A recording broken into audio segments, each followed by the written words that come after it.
Personal Mastery 51. I'm Dr. Jeff McGee, playing the long game. In my classic book, Your Trajectory Code, I shared a life balance model that we use in sociology, psychology. Life coaches use this. It's not necessarily a Jeff McGee model, but basically that industry has asserted that our life falls into basically 9 wedges, 9 categories, 9 spheres, 9 areas we can set goals, have goals, 9 areas of life where we may have responsibilities, not have responsibilities. So I simply have taken those 9 and I've kind of rebranded the name so I can remember them. And I call it by the model PFC fishes.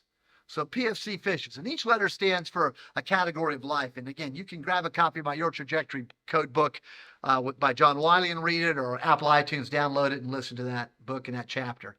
But here's simply the game plan of the long game. The long game is far too many people are only fixated on right now, this minute, this hour, this day, this week. They're not fixated on, in essence, the intermediate game, next week, next month, next quarter, next year, or the long game, next several years or decades down the road.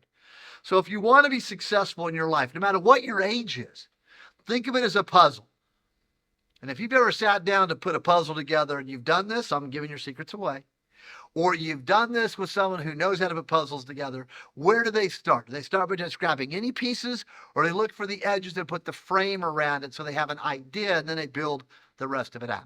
My life experience around puzzle players, they always start by the borders first. Maybe you've got a different secret, but once you've got the frame of where you want to go, then you can make the picture develop inside.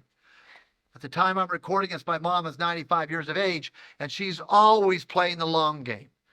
When she was 86, she took out a 30-year mortgage on her house. She's playing the long game. How do you look at things?